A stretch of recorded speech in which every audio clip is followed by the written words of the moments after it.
pastor não está nessa noite, o pastor ele foi celebrar um casamento, amém? E eis-me aqui substituindo o nosso pastor. Daniel, capítulo de número 1.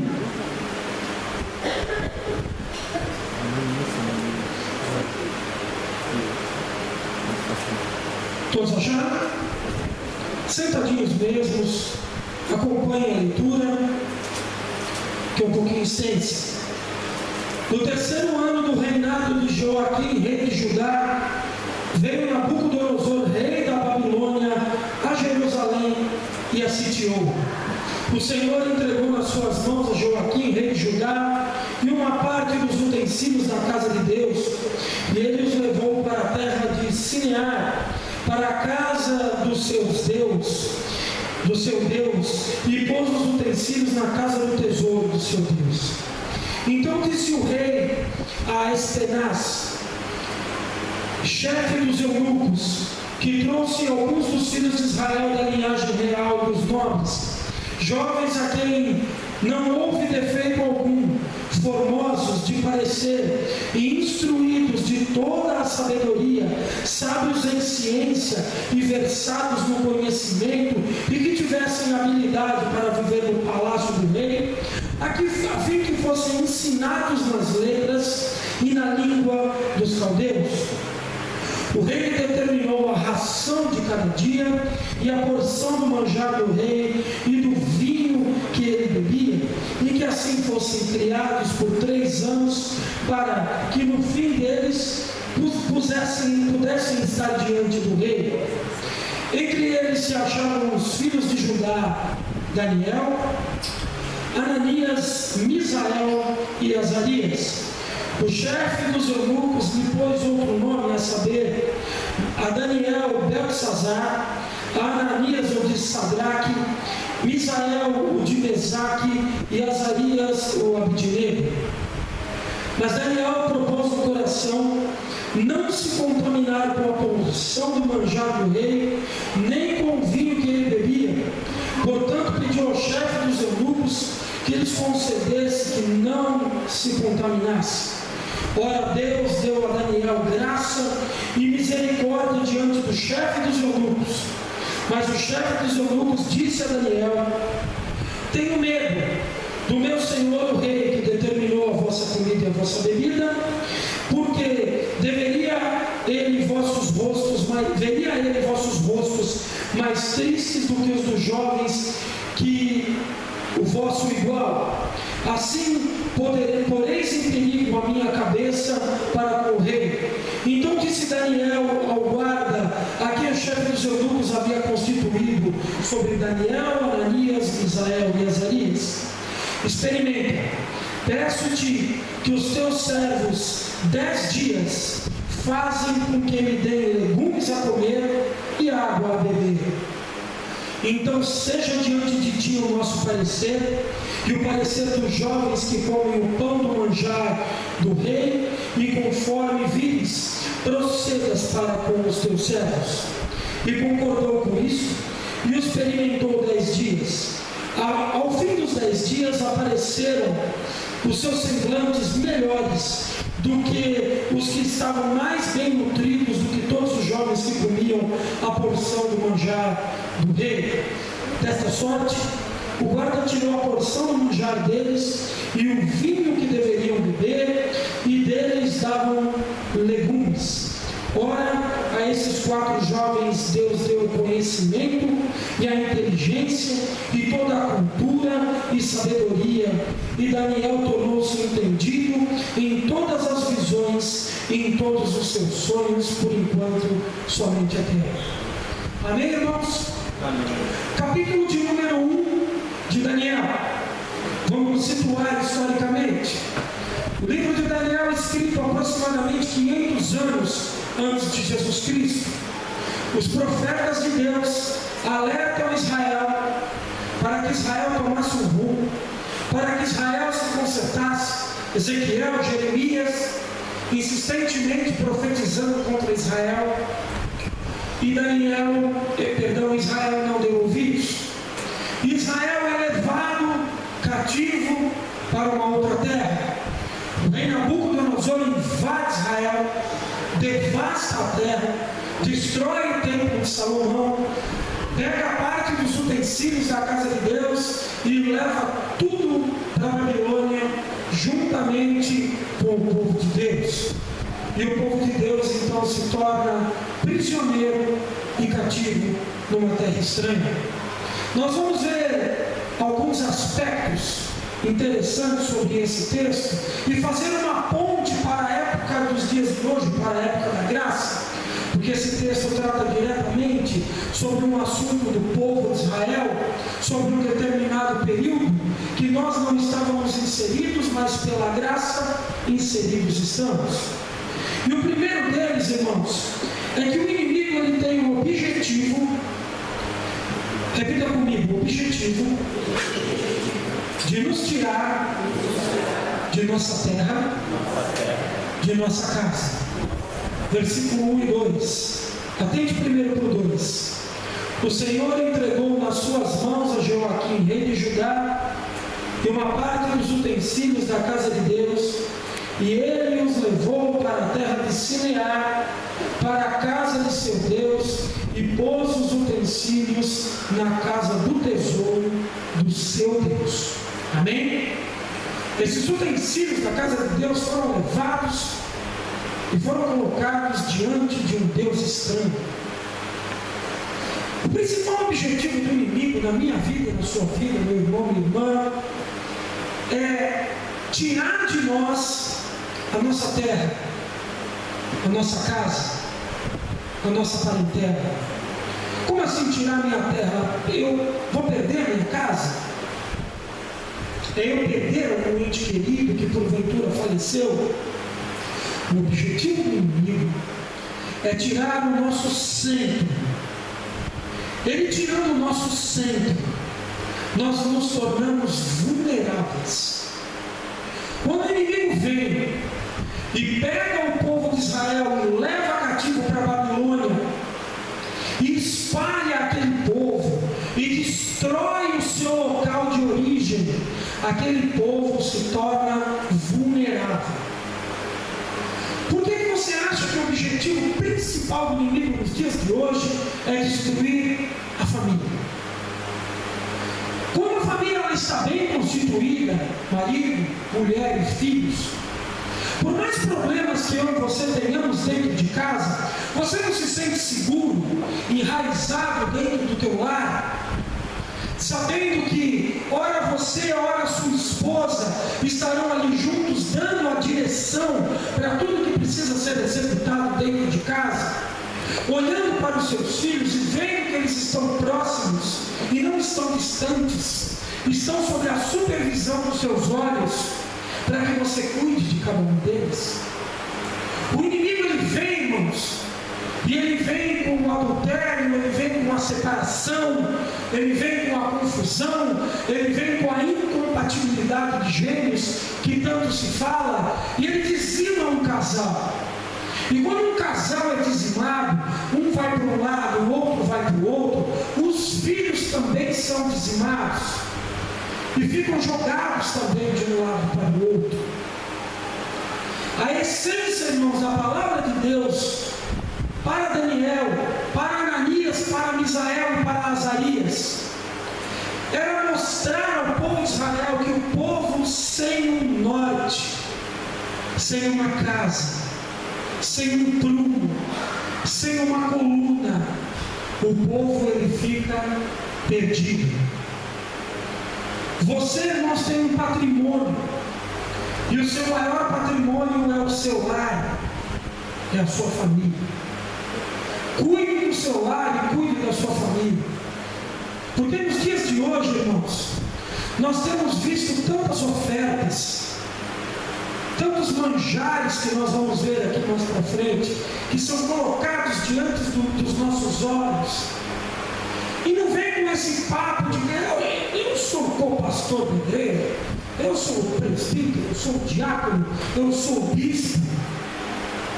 Nós somos todos feitos do mesmo material, todos, sem exceção. E eu costumo sempre dizer, irmãos, que o diabo ele não é um ser que vai aparecer chifrudo com um tridente, cuspindo fogo, rosnando como um leão. Ele vai aparecer travestido de uma mulher deslumbrante, de um homem sedutor, de uma oferta fácil de dinheiro,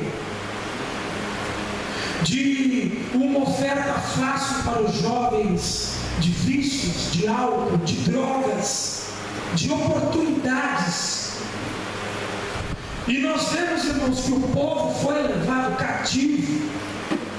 E o povo que está cativo, ele perde o norte. Olhe para alguém que está aí fora, drogado nesse exato momento, e tenta conversar com essa pessoa, para você ver se essa pessoa tem um norte, ou se ela está completamente perdida e jogada à sorte, para qualquer coisa que possa acontecer na vida dele. Alguém que está cometendo um assalto nesse momento, se ele tem um norte, se ele está preocupado de perder a sua própria vida, ou se a vida dele já não vale mais nada. Alguém que nesse momento está cometendo um adultério, ou a esposa, ou o marido, e causando uma ferida e um impacto profundo dentro da sua família, se essa pessoa tem um norte, se essa pessoa está enraizada em alguma coisa. O segundo ponto, irmãos, o inimigo ele tenta, repita comigo, oferecer os manjares e as delícias deste mundo. Acompanhe aí verso 3 ao 6. Então disse o rei a Aspenaz, chefe dos eunucos, que trouxesse algum dos filhos de Israel, da linhagem real e dos nobres, jovens a quem não houvesse defeito algum, formosos de parecer, instruídos em toda a sabedoria, sábios de ciência, versados no conhecimento, e que tivessem habilidade para viver no palácio do rei, a fim de que fossem ensinados nas letras e na língua dos caldeus. O rei determinou a ração de cada dia, da porção do manjar do rei e do vinho que ele bebia, que assim fossem criados por 3 anos, para que no fim deles pudessem estar diante do rei. Os manjares, irmãos, começam a ser oferecidos a pessoas que são tiradas da sua terra, da sua casa, do seu prumo e da igreja. As ofertas, irmãos, eu sinto em dizer, elas não vão parar de ser oferecidas para mim e para você. Sempre alguém, um enviado do cão, vai cutucar você para tentar te oferecer alguma coisa que não vai edificar a tua vida. Alguma oferta, alguma facilidade, não é, Juliano? Alguma coisa que aos teus olhos vai parecer uma delícia. Um manjar, um banquete é uma delícia. Quem não gosta de um grande banquete, de um grande manjar? Eu sou suspeito para falar, né, de um grande banquete. Mas quem não gosta de ser bem servido? Mas, irmãos, as coisas que estão nos sendo oferecidas nos dias de hoje para sermos servidos podem tirar o rumo e o prumo das nossas vidas. Ontem fui levar minha filha para o shopping. Ela foi com uma amiga dela no cinema. E chegando ali em Anália Franca, eu vi 2 meninas, 14 anos, irmãos, 14 anos. Que não tinha mais que isso. Uma sentada no colo da outra e trocando um beijo, Arthur, aquele, sabe? Aquele terrível mesmo. Aquele que acho que nem eu nem você deram nas nossas esposas. Elas estavam fazendo isso. Show.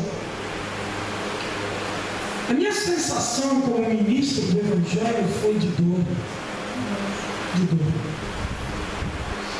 Eu me coloquei como pai que sou de uma jovenzinha em que está provando aos olhos dela, né, Antônio, de um manjar e de uma delícia que este mundo possa estar oferecendo, e o pior, de uma delícia que nós estamos sendo cerceados de condenar, como homens e mulheres de Deus que somos.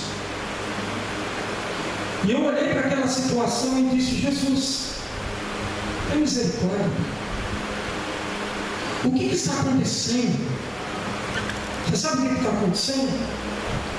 Dentro de casa nós ligamos a televisão e de repente aparece lá Babilônia. Nós estamos falando sobre que período aqui? Babilônia. A novela, ela reflete realmente a perversão e a bagunça de um povo, Marcelo, corrompido.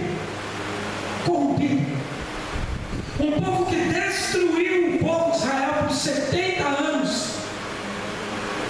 Um ano de cativeiro para cada ano sabático, como disse o pastor aqui na quinta-feira, denegrido pelo povo de Israel. E muitas vezes nós ligamos aquilo, assistimos aquilo, vemos aquela Babilônia, né, Sebastião? Dentro de casa, né, Cecília? E não entendemos o porquê que essas coisas estão acontecendo na humanidade. Porque há manjares e delícias que estão sendo empurrados goela abaixo, irmãos. E nós, como igreja, temos que nos atentar. Temos que nos atentar para a nossa esposa, para o nosso marido, para os nossos filhos. Põe o teu filho debaixo da tua asa. Põe a tua filha debaixo da tua asa. Ah, mas ele já é adolescente, ela já é adolescente. Eu não estou dizendo para você colocar ele dentro de um cofre blindado, ela dentro de um cofre blindado. Não é isso. Mas supervisione, saiba onde ele está, sabe com quem está andando, com quem está se metendo. Às vezes a amiga é um casal desse aí que eu acabei de mencionar, mas ela é super legal, mas ela é super bacana. É muito mais gostoso que teu filho tenha amizade com alguém que professa a mesma fé. Ele vai ter amizade somente com esse tipo de pessoa? Não. Ele vai ter amigos também, secularmente falando. Só que nós não podemos nos contaminar com essas amizades. Eu tenho grandes amigos de infância que nesse momento estão zoando por aí, estão no bar, estão bebendo, estão felizes ou tristes pelo resultado do jogo. Mas irmãos, qual é a nossa postura? É estar junto com eles, provando dos manjares de Nabucodonosor, ou na casa do Pai, glorificando o nome do Senhor? Porque aqui há verdadeiras delícias. As delícias de Deus estão aqui neste lugar, e você pode provar cada uma delas nesta noite. Atenção, irmãos, atenção para os últimos dias. Item 3, repita comigo: mudar a minha identidade, o meu caráter, a minha postura e a minha personalidade. Versículo 7: o chefe dos eunucos lhe propôs outros nomes: a Daniel, o de Belsazar, a Ananias, o de Sadraque, a Misael, o de Mesaque, e Azarias, o de Abednego. Quando o inimigo ele domina alguém, irmãos, a primeira coisa que ele quer fazer é mudar o teu nome. Mas não é mudar o teu nome, né, o Paulo virou Roberto, né? Não é isso, né? Não é o Paulo que virou Roberto, não é isso. O caráter, a tua personalidade, tirar de dentro de você quem realmente você é. A mudança de nome desses 4 homens de Deus pressupõe uma tentativa de mudança de caráter interior, uma compra de valores. Nós vamos mudar o nome deles, nós vamos oferecer delícias a eles, nós vamos criá-los aqui no palácio e eles serão um de nós. O objetivo do inimigo é esse: é que eu e você nos pareçamos com ele, no caráter, na atitude, na personalidade e no comportamento. Nós temos um nome a zelar, como o GG falou com propriedade aqui na frente.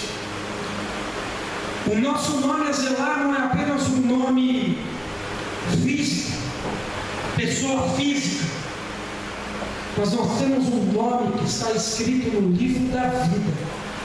Quando você disse sim para Jesus, o teu nome está escrito no livro da vida. E alguém, irmãos, dia após dia, tenta tirar o nosso nome de lá, tenta riscar o nosso nome da lista de entrada,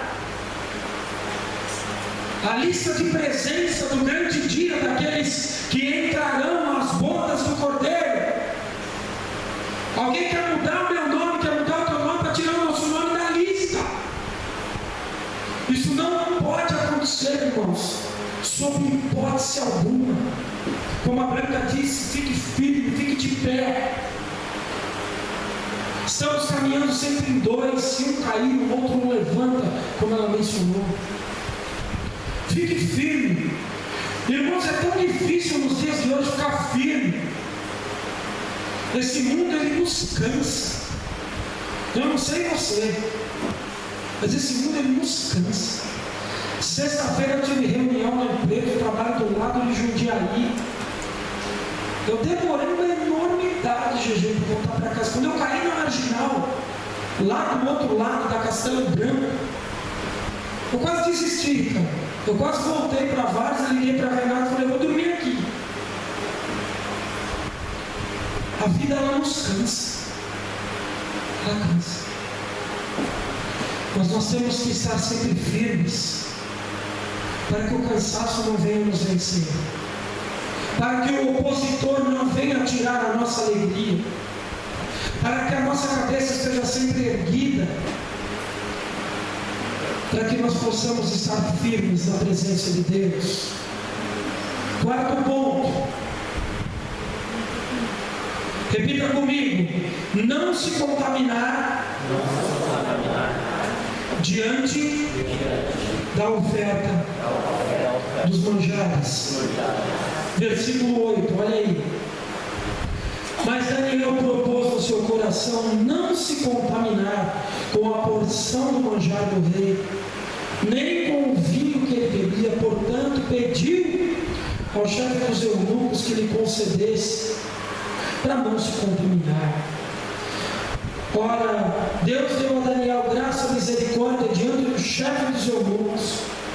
Versículo 11: então disse Daniel ao guarda, a quem o chefe dos eunucos havia constituído sobre Daniel, Ananias, Misael e Azarias: experimenta, peço-te, que os teus servos me deem 10 dias, fazendo que nos deem legumes a comer e água a beber. Versículo de número 14: e ele concordou com isso e os experimentou por 10 dias. Já cansei de ouvir campanhas em igrejas, campanha do jejum de Daniel. Daniel não fez jejum.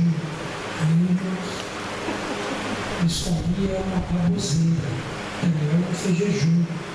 Daniel se alimentou de legumes e de água. Ele não se contaminou com a comida oferecida pelo rei. Eu estou no jejum de Daniel, então você está comendo. Porque Daniel não fez jejum. Se alguém falar isso para você, lembra de mim na hora que alguém falar isso. Tá? É terrível a falta de conhecimento da palavra de Deus. E aí coloca aquela faixa enorme na porta da igreja, campanha do jejum de Daniel. Ele decidiu não se contaminar com aquilo que lhe havia sido oferecido.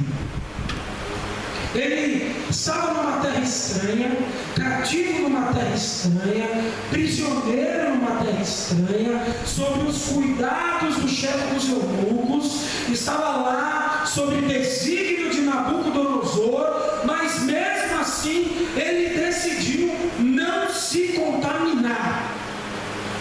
Eu e você, nós estamos nesse mundo, nós vivemos nele, nós precisamos trabalhar, nós precisamos pagar as nossas contas, nós precisamos sobreviver, mas nós decidimos não nos contaminar com esse mundo.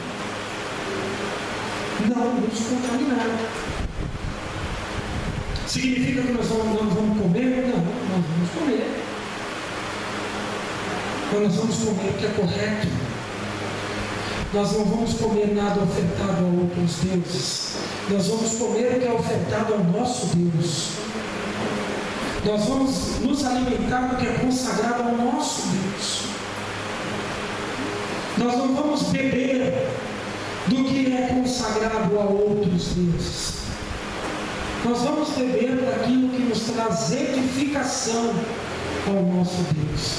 A igreja compreende? Dá uma glória a Deus aí. É muito importante, irmãos, nesses dias, não nos contaminarmos com as ofertas que estão todos os dias batendo na nossa porta. Pastor, é fácil isso? Não é fácil. Não é fácil. É muito difícil. É muito difícil. Porque os manjares, eles são deliciosos. Eu não sei você, eu não gosto de comer legumes, mas a Thaís que tem propriedade, né, com isso, eu não sou muito fã de legumes, verduras e adjacências. Eu sei que preciso comer, eu sei que faz bem, eu sei que era isso que eu deveria comer. Eu não sou muito fã, não. O Antônio já está até fatiando a picanha com a mão. Oh, Deus. Verdinho nem está aqui, né? Para me ajudar a cortar. Porque, irmãos, um alimento que é rico em gordura, ele é saboroso, mas ele faz mal. E o outro que não é agradável, saboroso, é esse que faz bem. Às vezes vai ter uma oferta na tua vida, irmãos, que você fala, caramba, que delícia, eu vou cair matando nessa picanha. E às vezes vai ter problema, vai ter uma indigestão. É apenas uma metáfora, irmãos, para que nós saibamos que tipo de coisa nós estamos absorvendo no nosso dia a dia. Que tipo de coisa está entrando dentro de mim, dentro de você.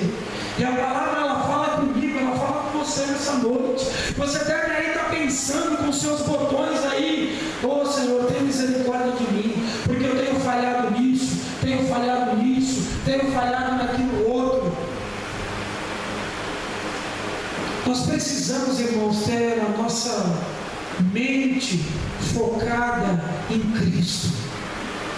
Só com a nossa mente focada em Cristo, os nossos olhos não estarão presos às delícias oferecidas nessa vida. Quinto item, repita comigo: não me contaminar me trará mais vida espiritual. Verso 15 e 16. Ao fim dos 10 dias, apareceram os seus semblantes melhores. Eles estavam mais bem nutridos do que todos os jovens que comiam a porção do manjar do rei. Dessa sorte, o guarda tirou a porção do manjar deles e o vinho que deveriam beber, e lhes dava legumes. 10 dias depois do que Daniel propôs, voltou lá o chefe dos eunucos, e o semblante deles estavam melhores e mais bem nutridos do que aqueles que estavam caindo de boca no manjar. Nós temos que remeter esse versículo para a nossa vida espiritual. Às vezes, quando te é oferecido alguma coisa gostosa e você diz não, o teu semblante está melhorando, o teu coração está melhorando, o teu íntimo está sendo limpo pelo Senhor. Porque é muito fácil, irmãos, dizer sim para aquilo que é bom. Pega uma pessoa que não tem nada e dá tudo que é bom para ela e vê se ela não se acostuma rapidinho. Agora pega alguém que vive com tudo de bom e do melhor e tira tudo dele. Você vê o quanto que ele vai demorar para se acostumar. Vai demorar para caramba. Porque é fácil, Felipe, se acostumar com o bom. É fácil se acostumar com o que é gostoso. É fácil se acostumar com o que dá prazer. É fácil se acostumar com o que dá conforto. Mas nem sempre as coisas, irmãos, que são deliciosas vão nos trazer satisfação espiritual. E a satisfação espiritual, ela não está contida nos manjares oferecidos por esse mundo, mas está contida na palavra de Deus, na presença do Espírito Santo de Deus, na graça libertadora de Jesus Cristo sobre a minha vida e sobre a tua vida. Que é mais delícia de que saber que o Espírito Santo está aí dentro de você nesse momento. Põe a mão no teu coração, diga para ele que você o ama. Eu te amo, Espírito de Deus. Obrigado por habitar dentro de mim, Espírito de Deus, que sou um vaso de barro.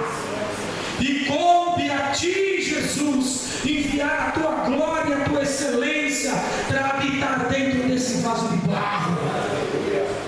Não tem delícia maior que essa, irmãos, de saber que Deus habita dentro de você. Deus habita dentro de você. Deus, ele exalta quem permanece fiel, mesmo em uma terra estranha. Deus, ele exalta a quem permanece numa posição firme, mesmo em meio à adversidade. Deus, ele exalta a quem continua glorificando o seu nome quando tudo vai mal. Dar glória a Deus nesse momento, irmãos, mostra uma grande maturidade espiritual.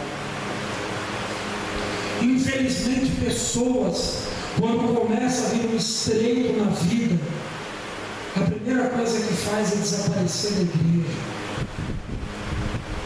é sumir da presença de Deus, é culpar a Deus. Deus não me ama, Deus não gosta de mim.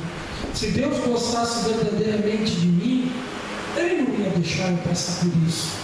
Então Deus não amava o seu filho, porque olha o que Ele deixou o filho dele passar, por amor a mim e por amor a você. A tribulação momentânea, irmãos, ela sempre vai estar nos rodeando no nosso dia a dia. Está passando por um momento difícil? É hora de dar glória a Deus. É hora de dizer: Senhor, eu te amo. Senhor, eu sei que o Senhor está comigo nessa terra estranha. Meus pés podem estar na Babilônia, mas o meu coração não está. O meu coração está em ti, Jesus. Ainda que meus pés pisem na Babilônia, o meu coração está lá em Israel. E eu sei que um dia eu vou voltar para lá. Eu sei que um dia eu vou voltar para a minha moradia. Como eu sempre falo, o deserto, irmãos, é lugar de passagem, não é lugar de moradia. Eu não me canso de dizer isso. Está passando por um estreito, por um deserto, calma, isso vai passar. Isso não é para sempre. Isso não é para sempre. Mas evangelista, está doendo. Eu sei que está doendo. Mas eu não estou aguentando só na minha cabeça. Eu sei o quanto é difícil. Eu estou com vontade de desistir. Não desista. Porque o Senhor é aquele que te coloca de pé. É aquele que faz você continuar marchando. E você verá Canaã, a terra que emana leite e mel. Você sairá da Babilônia e voltará para a terra da promessa. E o povo de Deus volta, depois de 70 anos, conduzido por Esdras, na grande comitiva da volta. E o templo de Deus é reconstruído. E a glória de Deus volta para a casa de Israel. Deus tem promessa na tua vida. Sabe o que pode impedir a promessa de Deus se cumprir na tua vida? Você desistir. Se você desistir, Deus não pode fazer nada por mim e por você. Continue de pé. Mesmo em meio às ofertas, continue de pé. Mesmo em meio às afrontas do rei, continue de pé. Mesmo em meio aos manjares, continue de pé. Desistir é para os fracos. Os fracos desistem. Os fracos retrocedem. Os fracos lançam mão do arado, olham para trás e desistem. O povo de Deus marcha. O povo de Deus continua. O povo de Deus avança. Avance nessa noite. Está triste nessa noite? Deus te dá alegria para o teu coração. Está abatido nessa noite? Deus restaura o teu coração nessa noite. Está desanimado? Deus te coloca de pé nessa noite.